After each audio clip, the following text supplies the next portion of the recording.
નમસ્કાર મિત્રો.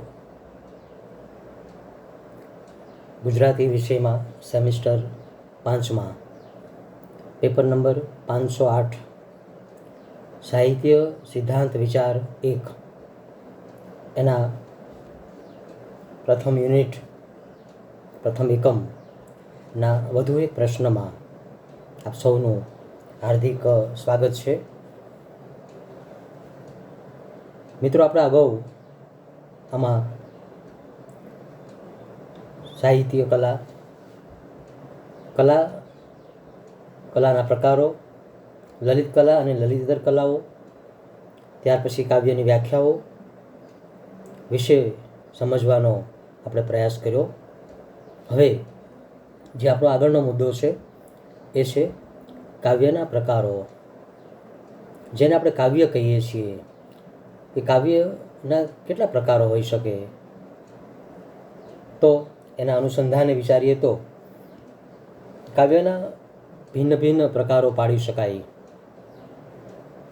એક વાત બહુ વ્યાપક છે કે સાહિત્યના જ્યારે વાત કરીએ પ્રકાર, તો સાહિત્યના બે પ્રકારો, સાહિત્ય સ્વરૂપના બે પ્રકારો, ગદ્ય અને પદ્ય. ત્યાર પછી એમાં બીજું મિત્રો ઉમેરાયું કે નાટક, લોક સાહિત્ય વગેરેના પેટા પ્રકારો પડતા ગયા. એના અનુસંધાનમાં અહીં આપણે વિચારીએ તો જે કાવ્યના પ્રકારો છે એમાં કાવ્યની ભાષા, કાવ્યના વિષયો, કાવ્યકૃતિની આકૃતિ, ગદ્ય પદ્યની રચના, વ્યંગ્યાર્થ, ધ્વનિ ઇત્યાદિમાંથી કોઈપણ સિદ્ધાંતને આધારે કાવ્યનું વર્ગીકરણ થતું હોય છે.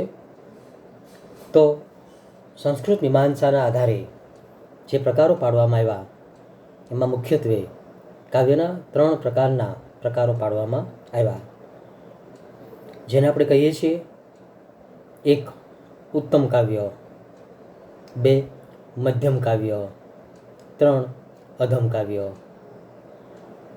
જો આ પ્રકારો કોઈ સ્વરૂપના આધારે પાડવામાં નથી આવ્યા,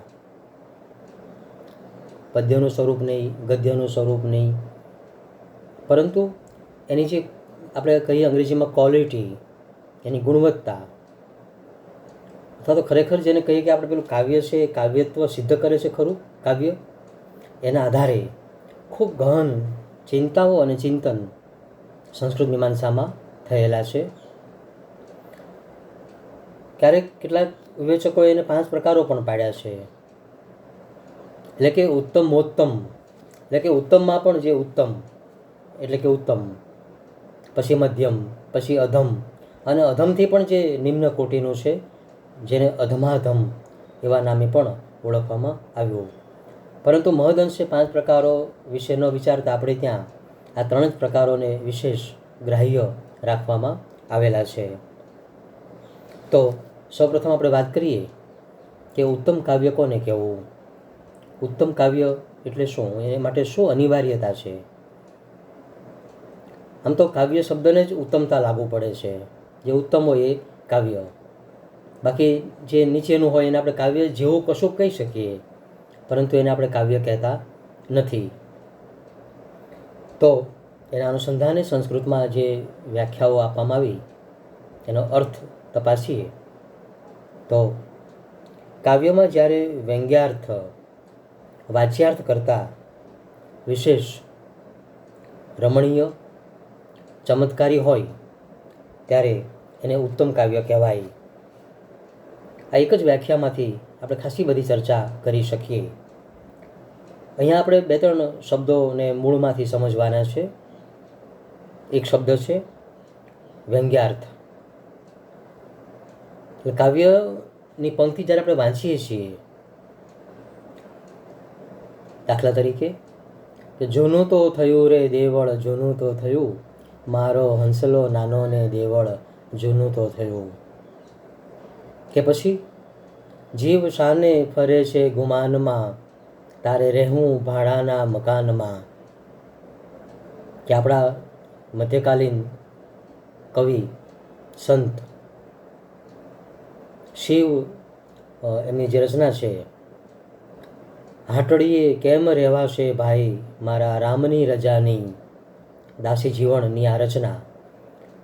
તો આવી જે અસંખ્ય પંક્તિઓ આપણને પ્રાપ્ત થાય છે એમાં રહેલો જે વ્યંગ્યાર્થ છે, એટલે કે એ પંક્તિમાંથી નિષ્પન્ન થતો બીજો અર્થ જે વાચાત કરતાં વિશેષ ચડિયાતો છે. એટલે કે જે બીજો અર્થ આપણને પ્રાપ્ત થાય છે એને આપણે વ્યંગ્યાર્થ કહીએ છીએ, અને જે વાંચી અને જે સીધો અર્થ પ્રાપ્ત થાય એને આપણે વાચ્યાર્થ કહીએ છીએ. આ તો બહુ સીધી વાત છે. વાંચતા જે અર્થ મળે તે. પંખીડાને આ પિંજરું જૂનું જૂનું લાગે, બહુ રે સમજાવ્યું તો એ પંખી નવું પિંજરું માગે. કેટલી અદ્ભુત રચના. તો એ સીધો એક વાચ્યાર્થ આપણને પ્રાપ્ત થાય છે કે પંખી એટલે આત્મા ને આ શરીર એટલે પિંજર, જે વયોવૃદ્ધ થતાં, બીમાર પડતા, કદાચ રોગિષ્ઠ થતા એ જૂનું જૂનું લાગે, અને બહુ રે સમજ આવ્યું તો એ પંખી નવું પિંજરું માગે. એક સમય એવો આવે કે એ આ ખોળિયું છોડીને એ આત્મા કો, એ પક્ષી કો એ ઉડી જાય અને કોઈ નવા ખોળિયામાં પુનઃ પોતાનું અસ્તિત્વ ધારણ કરે. તો એને આપણે વ્યંગ્યાર્થ કહીએ છીએ. તો આ રીતે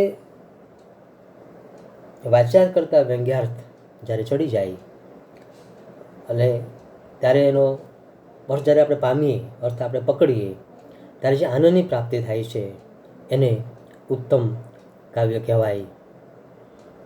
આપણે ત્યાં મિત્રો સંસ્કૃત સાહિત્ય મીમાંસામાં, સંસ્કૃત સાહિત્ય સર્જનમાં કાલિદાસ, બાણ, ભાસ, ભૈરવી, શ્રીહર્ષ, જગન્નાથની રચનાઓમાંથી પસાર થઈએ. એમાંથી તો આપણે અસંખ્ય દ્રષ્ટાંતો મળે, પરંતુ મધ્યકાલીન ગુજરાતી સાહિત્યમાંથી પસાર થઈએ. એ સંતો, એ ભક્તોની કવિતામાંથી પસાર થઈએ. એમાંથી આપણને અઢળક આવી ઉત્તમ રચનાઓના દ્રષ્ટાંતો મળી રહે. જાણીએ છીએ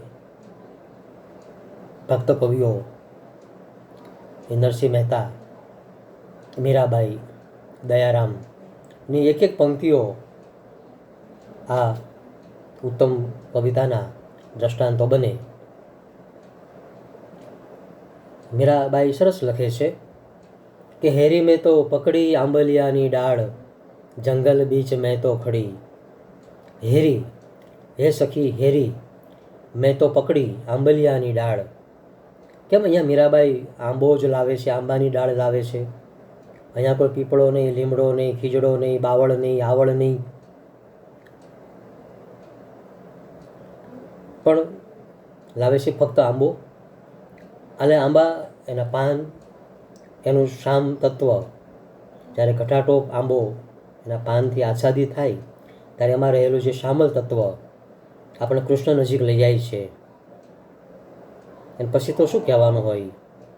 મીરા કહે છે કે આ જે જગત છે એ જંગલ જેવું છે, પણ મેં કૃષ્ણરૂપી નામ, કૃષ્ણરૂપી આંબાની ડાળ, કૃષ્ણરૂપી નામ એટલે કે શ્રી કૃષ્ણ શરણમ મમ, કૃષ્ણરૂપી નામનો એકવાર મેં છેડો ઝાલ્યો, કે ડાળ પકડી, પછી મને આ જંગલમાં કોઈ હવે બીક લાગતી નથી, કોઈ મને પરેશાન કરી શકવાનું નથી. તો એ રીતે મીરાબાઈની પંક્તિ. એની અન્ય રચના જોઈએ તો બહુ જાણીતી બની છે કે ઊંચા ઊંચા મહેલ બનાવું, બીચ બીચ રાખું બારી. આના અનેક અર્થઘટનો આપણે ત્યાં થયા છે. મીરા સંપન્ન હતા બંને પરિવારમાં, પિયરમાં અને સાસરીમાં, એટલે વિચારી શકે કે ઊંચા ઊંચા મહેલ બનાવું, બીચ બીચ રાખું બારી. કશુંક દૂરનું જોવા આપણે ઊંચે જવું પડે. કદાચ 7 માળનો મહેલ હોય અને મીરા ઉપર બેઠા બેઠા કે ઊભા ઊભા કદાચ કૃષ્ણની રાહ જોતા હોય, અને કૃષ્ણ કદાચ સામેથી દેખાય અને આવતા હોય તો સહેજ પણ વચ્ચે પોતાની દૃષ્ટિ અને કૃષ્ણ વચ્ચે વિક્ષેપ ન પડે, એટલે એ ઉતરતા ઉતરતા વચ્ચે વચ્ચે બીચ બીચ રાખવું બારી. એ ઉતરતા ઉતરતા ઉતરતા કૃષ્ણ અને આંખ વચ્ચે જરાય કશી જ કોઈ આડોશ ન આવે અને હું કૃષ્ણને પ્રાપ્ત કરું. કેવી સરસ એમની રચના, કેવા સરસ એના અર્થો આપણને પ્રાપ્ત થાય. ઉમાશંકર જોશી સરસ એક જગ્યાએ પણ કવિતામાં લખે છે કે નદી દોડે સોડે ભડ ભડ બળે. અહીંયા નદી જ્યારે પર્વત પરથી નીચે ઉતરતી હોય, ઉનાળો વીત્યો હોય, ધોમ ધકતો અને નીચે ઉતરતી હોય, ત્યારે એ જે પાણીમાંથી જે થતું એ બાષ્પીભવન અને જે નિશાસો પડતો હોય, નદી દોડે સોડે ભડભડ બળે. આપણે ત્યાં એની ચર્ચા થઈ, તુલના થઈ, અથવા તો એનો અર્થ કરવામાં આવ્યો કે કોઈ સાસરે જતી કન્યા પિતૃગૃહેથી પતિગૃહે જતી કોઈ નાયિકાની સંવેદના અને નદી સાથે આપણે ત્યાં સંલગ્ન કરવામાં આવી અને જોડવામાં આવી. અહીં રાવજી પટેલને કેમ ભૂલાઈ કે મારા ખેતરને શેઢેથી અલ્યા ઉડી ગઈ સારસી, એક બપોરે નામનું એમનું કાવ્ય, કે પછી આભાસી મૃત્યુનું ગીત, મારી આંખે કંકુના સૂરજ આથમ્યા. હું કેટલા દાખલાઓ તમને આપી શકું કે આ બધી જ રચનાઓ આજે પણ આપણા ચિત્તમાં, ગુજરાતી સાહિત્ય જગતમાં સુવર્ણાક્ષરે જાણે કે સુવર્ણમય રીતે જાણે કે ચળકી ઝળકી રહી છે. તો આ બધી જ પંક્તિઓ, આ બધા જ દ્રષ્ટાંતો, આવા તો અસંખ્ય દ્રષ્ટાંતો આપણે આ સંદર્ભે આપી શકીએ. અહીંયા જે વાત થઈ એમ આ બધી જ રચનાઓમાં અને આવી અસંખ્ય રચનાઓમાં વ્યંગ્યાર્થ વાચ્યાર્થ કરતાં વિશેષ રમણીય, વિશેષ ચમત્કૃતિપૂર્ણ બની રહે છે. એ થકી આપણે આવી રચનાઓને આપણે ઉત્તમ કાવ્ય તરીકે ઓળખી શકીએ.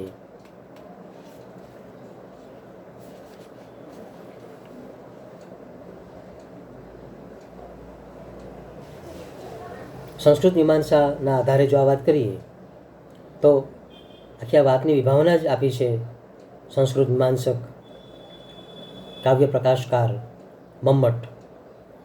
અને મમ્મટે જે સંસ્કૃતમાં શ્લોક આપ્યો છે આ માટે એનો ભાવાનુવાદ છે કે જેમાં એક દૂતી, એક નાયિકા એની દૂતીને પોતાના પિયુ પાસે સંદેશો મોકલાવે છે અને સંદેશો લઈને પરત ફરે છે. ત્યાર પછીની એની સ્થિતિ, ખાસ કરીને એના દેહની સ્થિતિ, એના શરીરની સ્થિતિ જોઈને પેલી મુખ્ય નાયિકા જે સમજી જાય છે ત્યારે એ પોતે એને કહે છે કે તારા સ્તન પરનું ચંદન ભૂસાઈ ગયું છે, અધર પરનો રાતો રંગ ફીકો પડી ગયો છે, આંખોના છેડા કાજળ વિહોણા બન્યા છે, તારા નાજુક દેહના અંગો રોમાંચિત બન્યા છે. સખીની પીડાથી અજ્ઞાત એવી હે અસત્ય બોલી દૂતી, તો અહીંથી તે અધમની પાસે નહોતી ગઈ, પણ વાવ પર સ્નાન કરવા ચાલી ગઈ હતી. અહીં પોતાના પ્રિયતમ વિશે અધમ શબ્દ વાપરવો, સ્ત્રીની નાયા પછીની, સ્નાન પછીની સ્થિતિ અને પુરુષ સાથેના સમાગમ પછીની સ્થિતિનું જે સાયુજ્ય રચાયું, એના થકી જે બીજો અર્થ આપણને પ્રાપ્ત થયો એ અહીંયા કેટલાક શબ્દો દ્વારા આપણી સામે પ્રગટ થાય છે. તો આ રીતે આ સંસ્કૃત સાહિત્યનું શ્લોકનું ઉદાહરણ અને આપણે ગુજરાતી કેટલીક પંક્તિઓના ઉદાહરણો દ્વારા આમ કવિતામાં ઉત્તમ કાવ્ય કોને કહેવાય એના પ્રથમ પ્રકારને સમજવાનો પ્રયાસ કર્યો. બીજો પ્રકાર છે મધ્યમ કાવ્ય, જેને ગુણીભૂત કાવ્ય તરીકે પણ ઓળખવામાં આવેલું છે. એની જે વ્યાખ્યા આપી એનો ભાવાર્થ છે, કાવ્યમાં જ્યારે વ્યંગ્યાર્થ વાચ્યાર્થથી વિશેષ રમણીય ન હોય, કાવ્યની ચમત્કૃતિ વાચ્યાર્થ પર આધારિત હોય, ત્યારે મોટે ભાગે આવા કાવ્યોને મધ્યમ કાવ્ય તરીકે ઓળખવામાં આવે છે. એટલે આપણે અગાઉ જે જોયું એમ વ્યંગ્યાર્થ વાચ્યાર્થથી ચડી જતો હતો, રમણીય હતો, વિશેષ હતો, અથવા એના ઉપર જ બધો મદાર હતો જેને કહેવાય, એના ઉપર જ બધો આધાર હતો જેને કહેવાય, એવું અહીં ન બને. પણ બંનેનો સમાન અર્થ આપણને પ્રાપ્ત થાય. કોઈ ઊંચું કોઈ નીચું નહીં, બહુ બે સમાંતરે ચાલતા હોય વાચ્યાર્થ અને વ્યંગ્યાર્થ. ત્યાં કદાચ આપણે એવા કાવ્યોને અથવા એવા કાવ્યોને આપણે મધ્યમ કાવ્ય તરીકે ઓળખી શકીએ. અહીં પણ સંસ્કૃત શ્લોકનું ઉદાહરણ આપવામાં આવ્યું છે કે જેમાં એક ચેષ્ટાનું મહત્ત્વ છે. એક નાયક અને નાયિકા, એક અથવા કહીએ કે યુવક અને યુવતીએ અમુક સમયે અમુક જગ્યાએ મળવાનું નક્કી કરેલું, અને એ નિયત સમયે નિયત દિવસે નાયક ત્યાં પહોંચી જાય છે. પરંતુ સંજોગોવશાત નાયિકા ત્યાં પહોંચવાનું, ત્યાં એને મળવાનું ભૂલી જાય છે.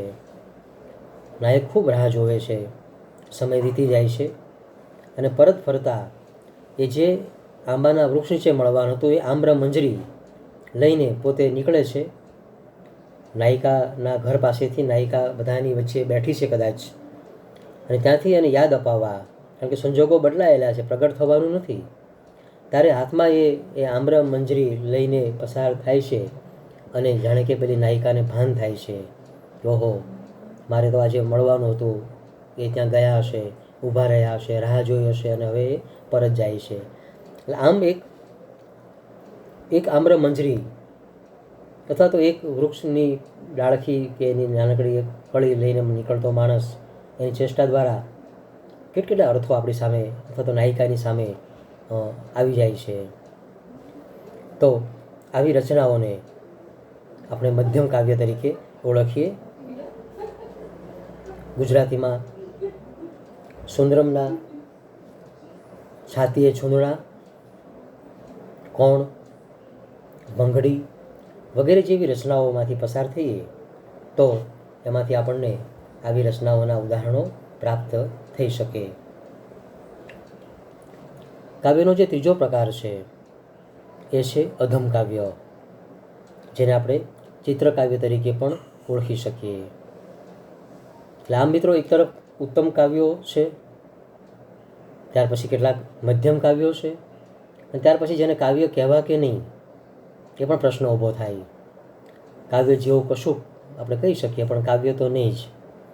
એટલે એવા કાવ્યોને એક ત્રીજા પ્રકાર તરીકે અધમ કાવ્ય તરીકે ઓળખવામાં આવેલા છે, જેને શબ્દ ચિત્ર કાવ્ય પણ કહી શકાય. એની વ્યાખ્યા આપતા મમ્મટે લખ્યું છે કે જ્યારે વ્યંગ્યાર્થનો અભાવ હોય ત્યારે એ કાવ્યને અધમ કાવ્ય કે ચિત્ર કાવ્ય કહેવાય. અને સદંતર વ્યંગ્યાર્થ હોય જ ને વાચ્યાર્થમાંથી જ ચમકૃતિ પ્રાપ્ત થાય, અથવા જેમાં વાચ્યાર્થ જ મહત્ત્વનો હોય એવા કાવ્યને અધમ નિમ્ન સ્તરનું, કાવ્યની નજીકનું, એવા નજીકના આપણે અર્થો લઈ શકીએ. તો એ રીતે એવા કાવ્યોને અધમ કાવ્ય તરીકે ઓળખવામાં આવે. અહીં આવા કાવ્યોના બે પ્રકારો મમ્મટે પાડ્યા. એક શબ્દચિત્ર કાવ્ય, એની વ્યાખ્યા આપતા પાછા મમ્મટ લખે છે કે જે કાવ્યની સુંદરતા કેવળ શબ્દગુણ અને શબ્દાલંકારમાં, એટલે કે વર્ણાનુપ્રાસમાં કે એની ચમકમાં જ સમાપ્ત થઈ જાય તેવા કાવ્યોને શબ્દચિત્ર કાવ્યો કહેવાય. આ માટે મમ્મટે એક સંસ્કૃત શ્લોકનું દ્રષ્ટાંત આપ્યું છે, જેનો ભાવાર્થ જોઈએ તો: સ્વછંદે ઉછળતા સ્વચ્છ નદી તટની બખોલોનો જોરદાર જલપ્રવાહ, સ્નાન અને આહિદિક કરતા હર્ષિત મહર્ષિઓના મોહને હરે છે. ઠેકડા મારતા મોટા દેડકા ખાડાઓમાં ખાબકે છે. લચી પડેલા મોટા મોટા વૃક્ષો પ્રવાહમાં પડવાથી વિશાળ મોજાઓ ઊંચા ઉછળે છે. અને તેથી જે અતિશય મદમત બની છે તે મંદાકિની એટલે કે ગંગા, તમારી મંદતાને સત્વરે દૂર કરો. આમ અહીં આપણે જાણીએ છીએ એમ આખા શ્લોકમાં મંદાકિની એટલે ગંગા, તમારી મંદતાનું નિવારણ કરો, એટલે કે અજ્ઞાનનો નાશ કરો. એ રીતે સીધું એક શબ્દ ચિત્ર આપણી સામે પ્રગટ થાય છે. તો આ રીતે એક પ્રથમ પ્રકારમાંથી આપણે પસાર થયા, પેટા પ્રકાર અધમ કાવ્યનો. ત્યાર પછી તેનો બીજો પ્રકાર, પેટા પ્રકાર મમ્મટ આપે છે, એ છે અર્થચિત્ર કાવ્ય. એની વ્યાખ્યાનો અર્થ થાય છે જે કાવ્યમાં કેવળ અર્થગુણ અને અર્થાલંકારની શોભા જ હોય તેને અર્થચિત્ર કે વાચ્યચિત્ર કહેવાય. આ પ્રકારના કાવ્યના ઉદાહરણ તરીકે મમ્મટે જે શ્લોક મૂક્યો એનો ભાવાર્થ જોઈએ તો, અફવા આવી, પોતાના મહેલમાંથી બહાર નીકળ્યો છે. એ સાંભળીને ઇન્દ્રે ગભરાઈ જઈને અમરાવની નગરીના દરવાજાના આગળા તરત જ ભીડાવી દીધા, જાણે કે અમરાવતીએ ભયથી આંખો મીચી દીધી. એટલે કે કોઈ એવો બળવાન માણસ હયગ્રીવ આવવાથી ભિન્ન ભિન્ન રાજા મહારાજાઓ ઇન્દ્ર પણ ગભરાયા અને એમણે પોતાના મહેલના પોતાના રાજ્યના દરવાજાના આંગણાઓ જાણે કે ભીડી દીધા. આ શ્લોકમાં અસુર રાજા હયગ્રીવના પ્રસાદ નામનો અર્થગુણ છે અને ભયનું વર્ણન કરવામાં આવ્યું છે. અહીંયા આખો ઉત્પ્રેક્ષા અલંકાર સાર્થક પુરવાર થાય છે. તો હયગ્રીવનો વીરભાવ જેને આપણે વ્યંગ્ય બને છે, સૂચિત થાય છે. તો એ રીતે અહીંયા એક આપણી સામે એક શબ્દોમાંથી જે અર્થ નિષ્પન્ન થાય એનું અર્થચિત્ર આપણી સામે પ્રગટ થતું આપણે જોઈ શકીએ છીએ. આ રીતે ઉત્તમ કાવ્ય, મધ્યમ કાવ્ય અને અધમ કાવ્ય, અને અધમ કાવ્યના પાછા બે પેટા પ્રકારો, એક શબ્દચિત્ર કાવ્ય અને બે અર્થચિત્ર કાવ્યને આપણે સમજી શકીએ. ગુજરાતી પંક્તિઓના કેટલાક ઉદાહરણો જોવાનો પ્રયાસ આ માટે કરી, જેમ આપણે ઉત્તમ કાવ્યમાં કર્યા હતા એમ. તો અહીંયા અધમ કાવ્ય તરીકે અથવા નિમ્ન કક્ષાના કાવ્ય તરીકે, કાવ્ય નજીક પહોંચું થાય પણ સંપૂર્ણપણે ઉત્તમ કાવ્ય ન બની શકે એવા કાવ્યોના ઉદાહરણો જોવા જઈએ તો આપણને સહેજે અથવા તો નમ્ર ભાવે દલપતરામના કેટલાક કાવ્યો સ્મરણે ચડે. આપણે મિત્રો જાણીએ છીએ કે દલપતરામ પણ નર્મદના સમકાલીન અને અર્વાચીન સાહિત્યના પ્રથમ સર્જકનું લેબલ ધરાવવા સુધી પહોંચેલા, પરંતુ બંને વચ્ચે કંઈક તુલના થતાં આપણે નર્મદને અર્વાચીનોમાં આદ્ય કયા. દલપતરામમાં મહદ અંશે એમની કવિતાઓમાં મધ્યકાલીન સાહિત્યનો પ્રભાવ અને અસર વિશેષ જોવા મળે, પરંતુ એમના જે કાવ્યો છે એ મોટે ભાગે બાળકાવ્યો અથવા તો વ્યંગ્યાર્થથી દૂર રહેતા કાવ્યો તરીકેની છાપ ધરાવે છે. દાખલા તરીકે, રીંછ એકલું ફરવા ચાલ્યું, હાથમાં લીધી સોટી, સામે રાણા સિંહ મળ્યા, આફત આવી મોટી. કે પછી, દરિયાને તીરે એક રેતીની રોટલી, ઊંચી અટુલી અમે બાંધી જીરે, પહેલા મહેમાન તમે આવો પવનદેવ. આ બહુ રચના એમની જાણીતી. ત્યાર પછી તો વાંસળીવાળો ને કેડેથી વાંકી વળેલી ડોસી ને ભાદરવાનો ભીંડો ને આવી બધી રચનાઓ દલપતરામની આપણે જાણીએ છીએ, જે મોટે ભાગે ગુજરાતી પાઠશાળામાં, ગુજરાતી વાંચનમાળામાં સમાવિષ્ટ થયેલી છે, પરંતુ એને આપણે ઉત્તમ કાવ્યની કક્ષાએ મૂકી શકતા નથી. એ રીતે જોતા આમ કાવ્યના ત્રણ પ્રકારો, ઉત્તમ કાવ્ય, મધ્યમ કાવ્ય અને અધમ કાવ્ય તરીકે આપણે ઓળખી શકીએ. તો મિત્રો, અહીં આપણે આ રીતે કાવ્ય પદાર્થ શું છે, કાવ્ય કલા શું છે એ સમજ્યા પછી ખરેખર કાવ્ય કોને કહેવાય, કાવ્ય કેવું હોવું જોઈએ, કાવ્યના કયા કયા વ્યાવર્તક લક્ષણો છે, કાવ્યને કાવ્ય બનવા માટે એની પાસે કઈ અપેક્ષાઓ રહે, એમાં વ્યંગ્યાર્થ શું છે, એમાં વાચ્યાર્થ શું છે, એમાં શબ્દચિત્ર શું છે, એમાં અર્થચિત્ર શું છે વગેરેને પણ આપણે સમજવાનો પ્રયાસ કર્યો. સંસ્કૃત સાહિત્ય, અંગ્રેજી સાહિત્ય, ગુજરાતી કાવ્ય સાહિત્ય આ બધાથી સમૃદ્ધ છે. આપણે બધા પ્રકારના ઉદાહરણો આપણે ગુજરાતી કવિતામાંથી પણ પ્રાપ્ત થઈ શકે. એ જાણવું બહુ અનિવાર્ય છે કે ગુજરાતીમાં નર્મદલપતિ શરૂ થયેલી કાવ્યયાત્રા આજ પર્યંત અવિરતપણે ચાલી રહી છે. એમાં અનેક જે મોટા મોટા શિખરો સમાન કવિઓ આવ્યા.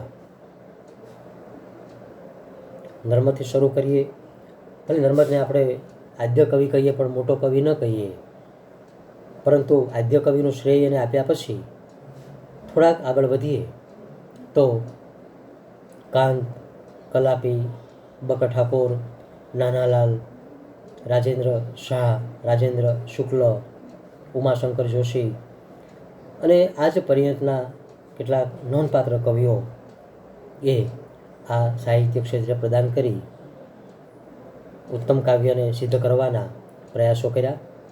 અને એમની કેટલીય પંક્તિઓ, આખી કવિતાઓ કે એની કેટલીક પંક્તિઓ ગુજરાતી કવિતા સાહિત્યમાં ધ્રુવ તારક સમી વણાઈ ગઈ છે. એનો આપણને અનહદ આનંદ છે. આભાર.